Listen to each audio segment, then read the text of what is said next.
सराय मोहल्ले में घमासान लड़ाई और झगड़े का माहौल था। सुशील और सुबोध, दो भाई जो सालों से अपने पुश्तैनी मकान के लिए झगड़ते आ रहे थे। और झगड़ा हो भी क्यों ना, शहर के बीचों बीच ये एक बड़ा आलीशान घर था जिसकी कीमत आज करोड़ों में थी। हर दूसरे दिन दोनों भाइयों में झगड़ा होता। दोनों भी उस आलीशान मकान पर अपनी अपनी दावेदारी जताते। मगर आज ये लड़ाई इतनी बढ़ गई थी कि सुबोध ने अपने बड़े भाई सुशील को यह तक कह दिया कि अगर उसने ये लड़ाई झगड़ा बंद नहीं किया और ईमानदारी के साथ मकान सुबोध को नहीं दिया तो सुशील जिस बेटे को विदेश भेजकर पढ़ाना चाहता है वो बेटा ही नहीं रहेगा। एक सप्ताह बाद सराय मोहल्ले में रोना धोना और शोर शराबा मचा हुआ था। कारण था सुशील का 17 साल का बेटा मोंटी, जो कहीं मिल नहीं रहा था। पिछली रात से ही मोंटी का कुछ अता पता नहीं था। सुशील और उसकी पत्नी रेखा उसे हर जगह ढूंढ चुके थे। शहर में हर रिश्तेदार, मोंटी के दोस्त और जहाँ भी मोंटी के मिलने की उम्मीद थी वहाँ सब जगह दोनों ने देख लिया था, लेकिन मोंटी कहीं नहीं मिला। रात से सुबह हो गई और मोंटी का अभी तक कुछ पता नहीं था। अब सिर्फ एक ही उपाय बचा था, पुलिस में कंप्लेंट करना। सुशील रह रहकर अपने भाई सुबोध पर इल्जाम लगा रहा था कि उसके भाई ने ही उसके बेटे के साथ कुछ किया है। साथ ही साथ वो ये भी कह रहा था कि अगर उसके बेटे को सही सलामत लौटा दिया जाए तो वो सुबोध को पुश्तैनी मकान शांतिपूर्वक दे देगा। लेकिन सुबोध ने इस बात से साफ इनकार कर दिया। उसने कहा कि उसे पता नहीं कि आखिर मोंटी गया कहाँ। सुशील अपनी पत्नी को लेकर पुलिस में कंप्लेंट करने पहुंचा और अपने भाई पर अपने बेटे के गायब होने का इल्जाम लगाया।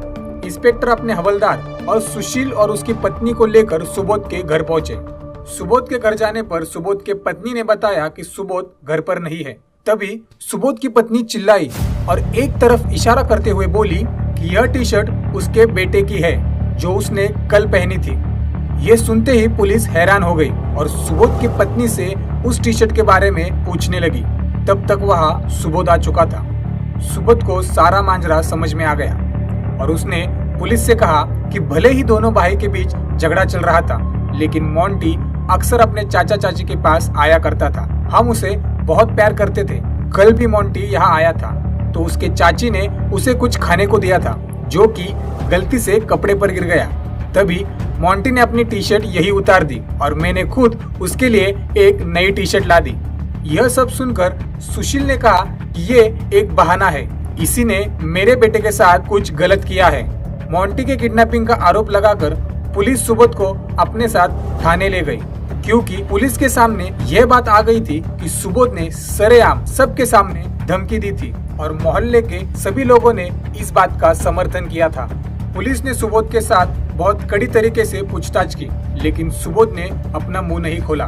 तभी हवलदार एक सीसीटीवी फुटेज का पेन ड्राइव लेकर इंस्पेक्टर के पास आया।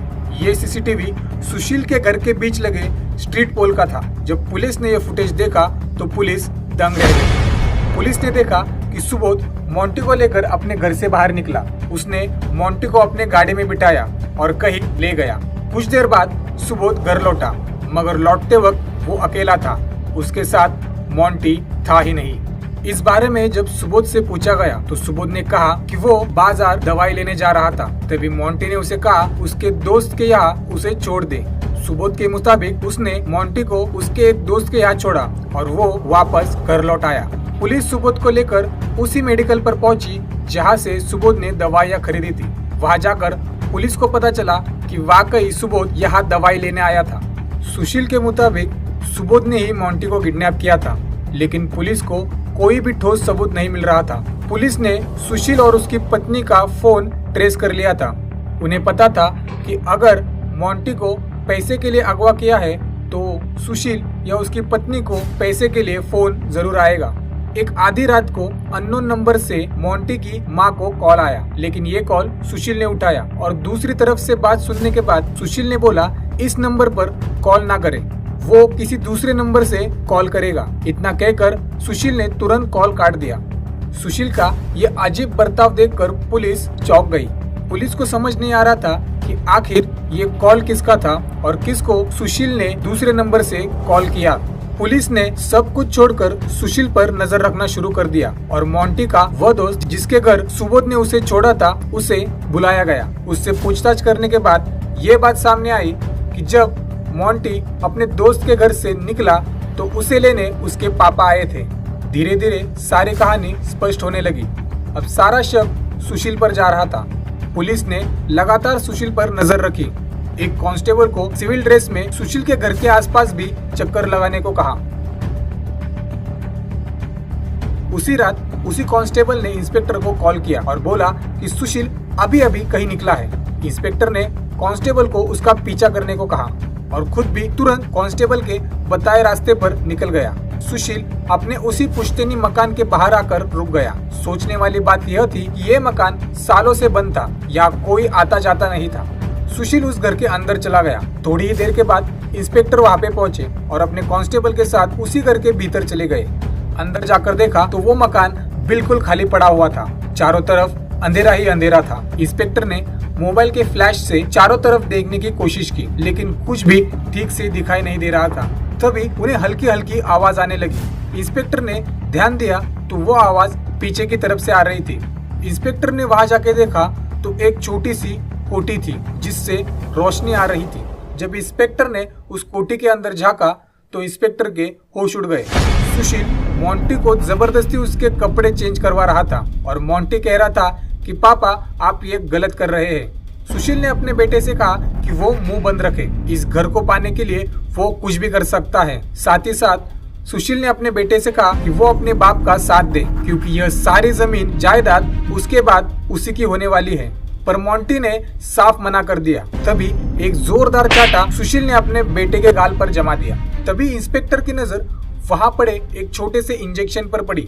इंस्पेक्टर ने गौर से देखा तो उसे पता चला ये इंजेक्शन किसी नशीली दवा का है, जिससे सुशील मोंटी को शांत रखता था।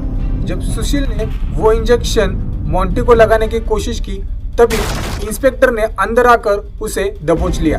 पुलिस को देखकर सुशील के रंग उड़ चुके थे। उसने पुलिस से छूटने की बहुत कोशिश की, पर जब उसे लगा कि अब वो पकड़ा गया है तब वो सहम गया। इसके बाद पुलिस उसे थाने लेकर आई। थाने में आकर सुशील ने अपना मुंह खोला। उसने बताया कि यह सारी प्लानिंग उसी की थी।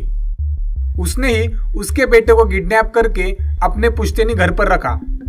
अपने बेटे के साथ दिन भर वो अपने एक साथी को रखता था और फोन पर उससे उसके बेटे का हालचाल पूछता था। सुबोध ने गुस्से में आकर जब कहा कि वो उसके बेटे को नहीं छोड़ेगा तभी उसके मन में ये प्लानिंग आ गई थी। सुशील ने कहा कि उसने ऐसा जानबूझकर किया ताकि एक तीर से दो निशाने लगे। अपने बेटे को खुद ही किडनैप कर उसका इल्जाम सुबोध पर डाल दिया। इससे सुबोध डर जाता या फिर जेल चला जाता और इसी के साथ वो पुश्तैनी घर सुशील का हो जाता। मगर आखिरकार पुलिस ने सच्चाई को सामने लाया। सुशील से पूछताछ के बाद पुलिस ने उसके साथी को भी गिरफ्तार कर लिया। अब दोनों भी अपने किए की सजा काट रहे हैं। इस वारदात से हमें यह पता चलता है लालच कितनी बुरी बला है। सुशील ने अपने बेटे तक को लालच के कारण किडनैप कर लिया। उस मकान के पैसों के लालच ने उसे इस कदर अंधा कर दिया, अपने बेटे और भाई के रिश्तों को दांव पर लगा चुका था। हम आपसे मिलेंगे एक ऐसी कहानी लेकर अगली वीडियो में। तब तक सावधान रहे, सतर्क रहे।